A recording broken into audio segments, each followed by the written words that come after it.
Boa noite.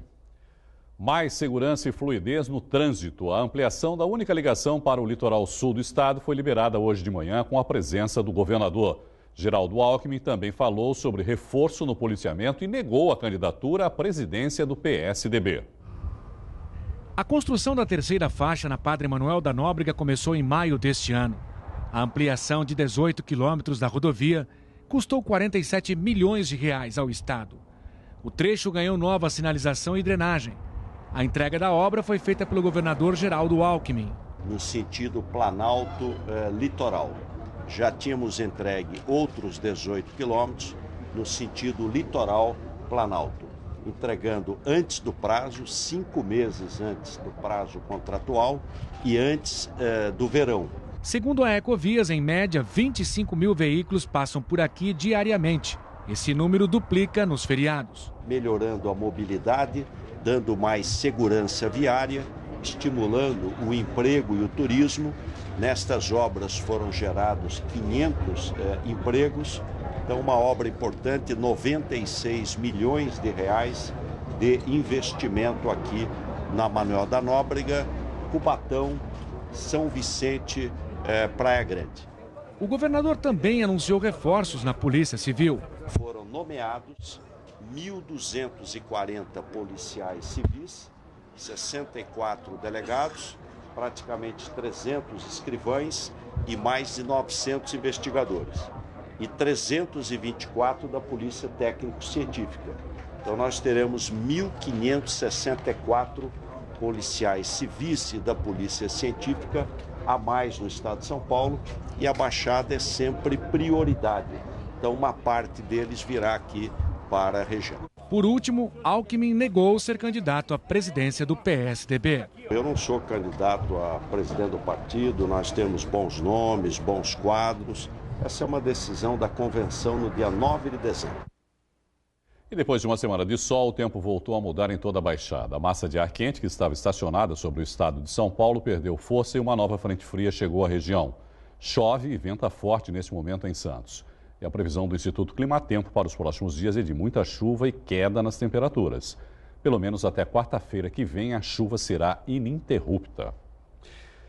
Mistério em Santos. Polícia ainda investiga crime do carrinho de supermercado. Na madrugada de terça-feira para quarta, um homem, supostamente um morador de rua, foi encontrado morto dentro de um carrinho.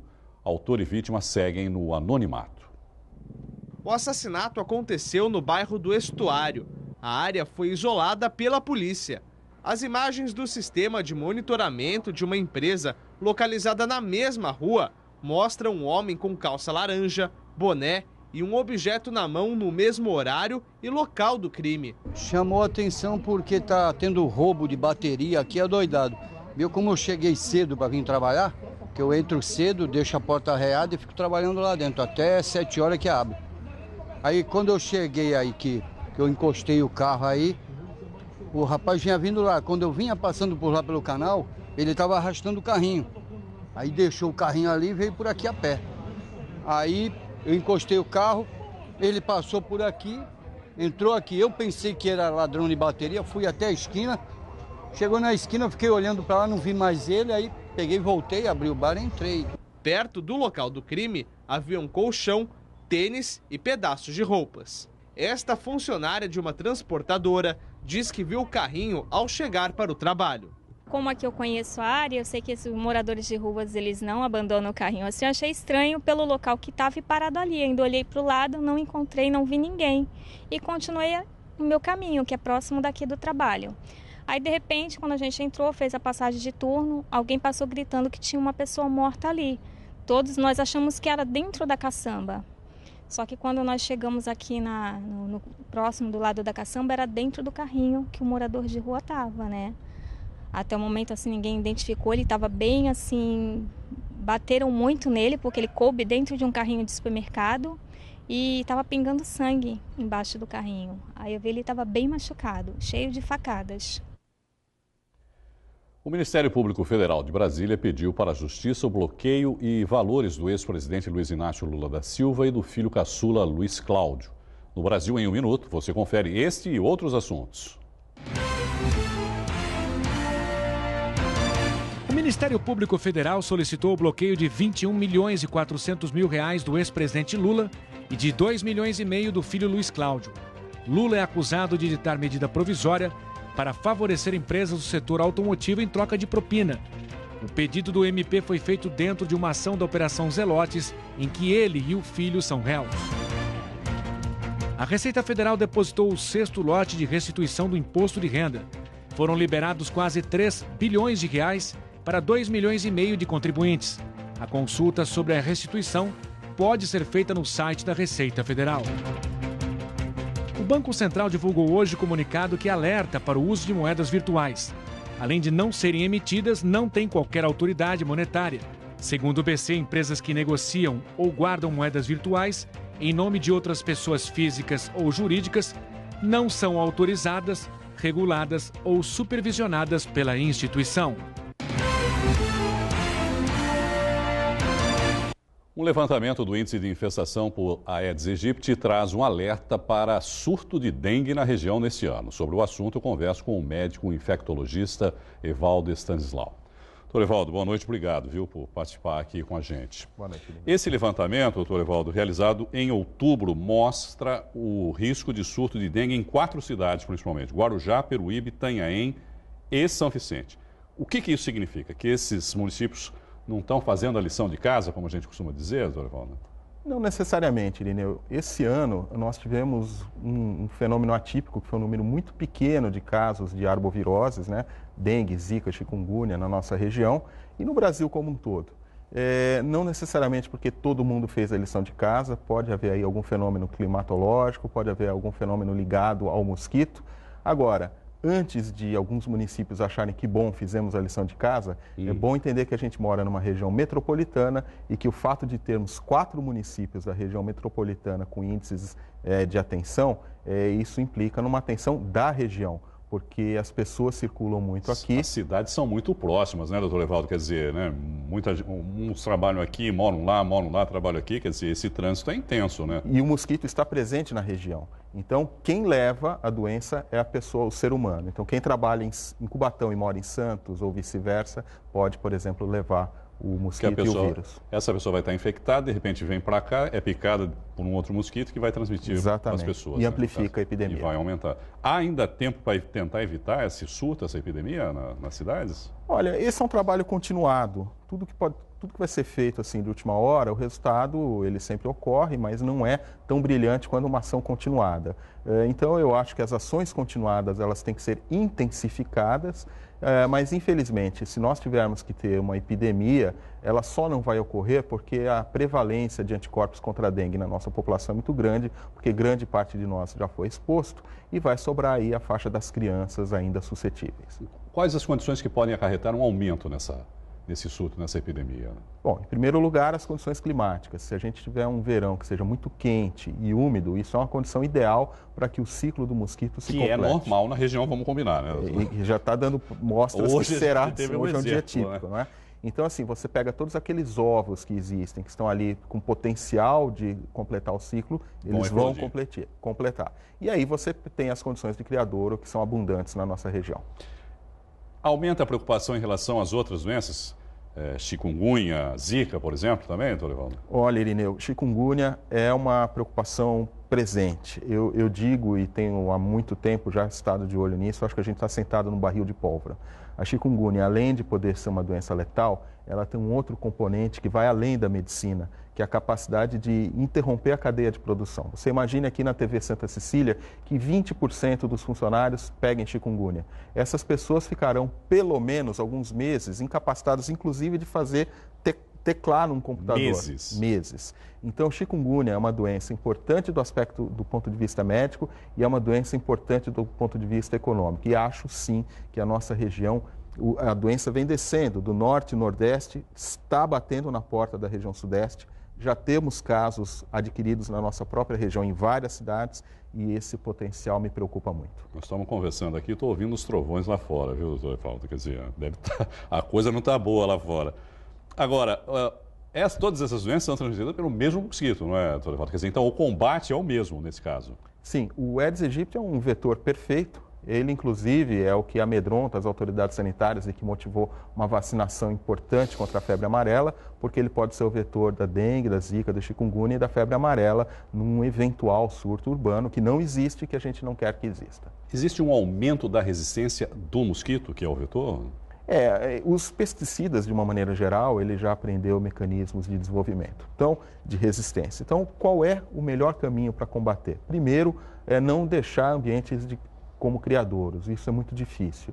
O que eu imagino e que a gente vê com dados de mais sucesso são os mosquitos geneticamente modificados. Isso já tem várias experiências em cidades que trabalharam com isso, com uma redução significativa da ordem de mais de 80%, 90% na população transmissora, e essa é uma linha que eu acho que tem que ter um investimento maior. O que esse mosquito faz, doutor Evaldo? Quer dizer, esse geneticamente modificado? Esse mosquito geneticamente modificado, ele é lançado na natureza e ele, ao cruzar, acasalar-se com o mosquito selvagem, ele é estéril, ele não produz sucessões, então acaba interrompendo o ciclo de vida do mosquito. Há uma diminuição no número de mosquitos, é isso? Diminuição que chega à ordem de mais de 80%, 90%. Mais de 80%? Muito importante.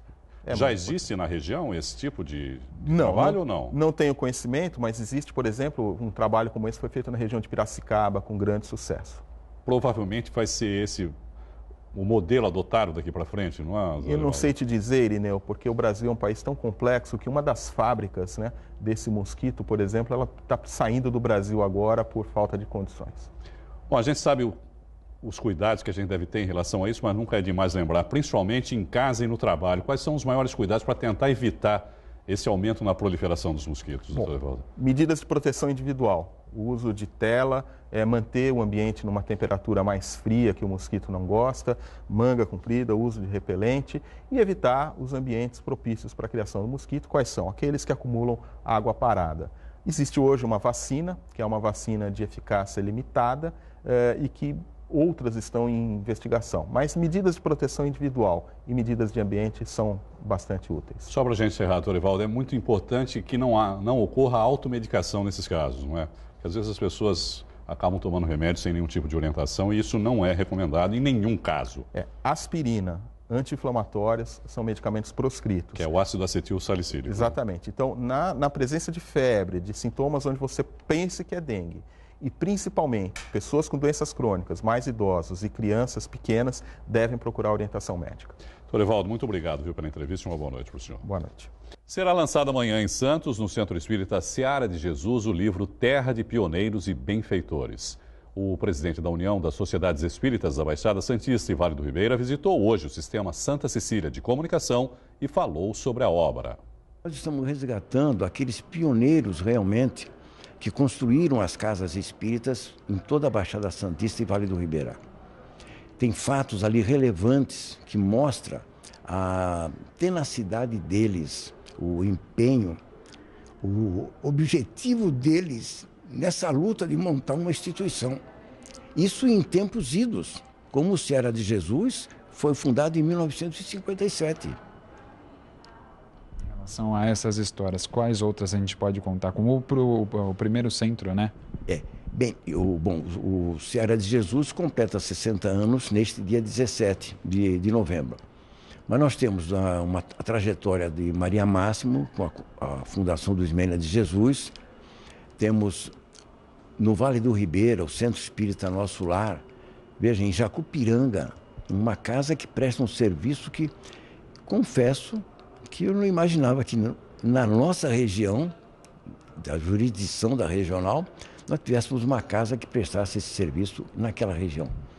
E sem contar o Abrigo à Velhice Allan Kardec em Itanhaém, algumas casas também de Praia Grande que prestam serviços relevantes à comunidade, São Vicente, o Centro Espírita Redenção, que mantém a escola Henrique Oswald, o Centro Espírita Paulo Estevão, o Centro Espírita Caritas, que tem uma passagem fantástica com relação a uma tribo indígena. São pontos interessantes que ocorreram e a gente hoje vê a casa construída toda modernizada e não sabe de detalhes que ocorreram em tempos passados.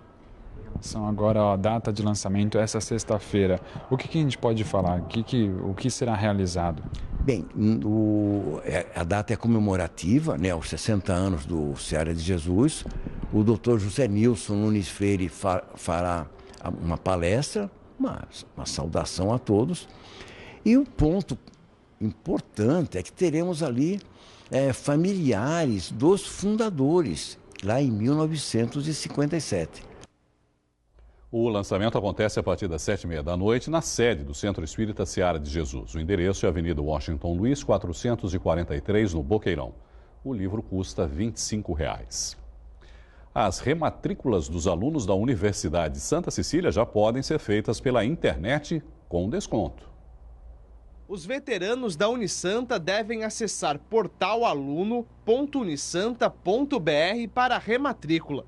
Os menores de 18 anos precisam procurar a Secretaria-Geral da Unisanta no primeiro andar do Bloco M, acompanhados pelo responsável, das 8 da manhã à 1 da tarde e das 5 da tarde às 9h30 da noite, de segunda a sexta. Sábado, das 8 às 11h30 da manhã. Os pedidos de renovação de bolsas e descontos devem ser requeridos no protocolo de 3 a 12 de janeiro de 2018.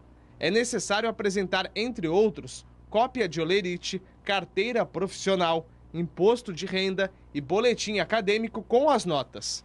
O Bloco M fica na Rua Oswaldo Cruz, número 277, no Boqueirão, em Santos.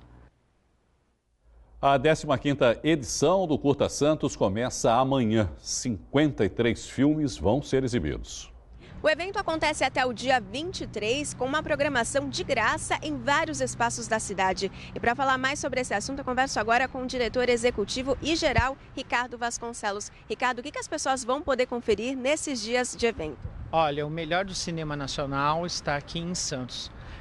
O pessoal aguarda o momento do Curta Santos para ver os filmes que não são comuns ver no cinema em cartaz. Eles só fazem os percursos dos festivais. Então nós teremos, além dos filmes da Mostra Olhar Brasília, que são filmes do Brasil inteiro, filmes regionais também, a gente terá videoclipe, oficinas, workshops, exibições externas em vários espaços da cidade, como na Praça Nagasaki, no mercado, lá no Morro da Vila Progresso. Nós teremos também no Espaço Anchieta, no antigo manicômio. Nós queremos fazer uma reflexão com esses filmes, né, junto a essa população, trazer a população para comemorar os 15 anos do festival. Acho que nada melhor do que comemorar, debutar, né, com a população. E a abertura acontece nesta sexta-feira a partir das 4 da tarde? Isso mesmo, nós vamos abrir o festival aqui na Orla da Praia, ali no Emissário, né? A partir das 16 horas nós vamos ter várias atividades. Nós fizemos um acordo com a Secretaria de Esportes e de Turismo, então vai ter atividade de surf, de yoga, de le parkour. Vai ter o Encontro de Criadores, que é uma plataforma de empreendedores com sua feira lá, então as pessoas podem comprar. Vamos trazer a Banda Querô, do Instituto Arte Nudi, que está fazendo 15 anos como a gente. Vai ter uma mostra de videodança da companhia Etra, de dança contemporânea, isso na parte da tarde, né? E logo aí, seguindo para a noite, nós teremos a bateria da Escola de Samba União Imperial, o quarteto de cordas da Martins Fontes com o seu projeto Trilhas e Temas, aí a abertura oficial com cinema. Nós preparamos 4 filmes, exibiremos o primeiro vencedor do primeiro Curta Santos e os últimos filmes vencedores das últimas edições. Muito obrigada pelas informações. Jéssica Santos para Santa Cecília TV. A programação completa do festival está disponível no site curtasantos.com.br. Futebol. Sem somar pontos nas 2 últimas rodadas, o Santos busca a reabilitação no Campeonato Brasileiro daqui a pouco às 9 da noite contra o Bahia. O zagueiro David Braz e o atacante Bruno Henrique voltam ao time. Foram 2 derrotas nos últimos 2 jogos. 2-1 de virada para o Vasco semana passada na Vila Belmiro e na última segunda-feira, mais um resultado negativo.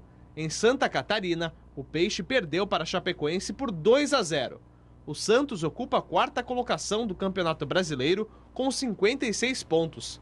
Já o Bahia é o 10º colocado, com 46 pontos. Os corintianos da região ainda saboreiam a conquista do Campeonato Brasileiro com antecipação. Pelas ruas, um desfile de felicidade. No peito, o amor eternizado ao time do coração. O avental para preparar os pastéis ficou de lado hoje. O uniforme de Ricardo foi outro. Depois da 7ª taça do Brasileirão, uma comemoração, digamos, discreta. Fiquei só em casa ontem mesmo com a família, mesmo comemorando em casa mesmo. Mas hoje fez questão de vir trabalhar com a camisa. Tem que vir honrar a camisa, né? Já que eles fizeram pela gente, tem que demonstrar um pouco do amor. Pois é, Ricardo, mas logo no começo, um balde de água fria nas pretensões de faturar o título a 4 rodadas do término do campeonato. Gol do Fluminense com 1 minuto de jogo. 1-0 foi o placar do primeiro tempo. Na etapa final, o Corinthians voltou elétrico e virou a partida em apenas 3 minutos, com 2 gols dele, Jô. E para confirmar o caneco, o Timão ainda fez o terceiro com Jadson. Nas arquibancadas, alívio e delírio da torcida. Festa também no banco de reservas para o campeão. Ou melhor, heptacampeão brasileiro.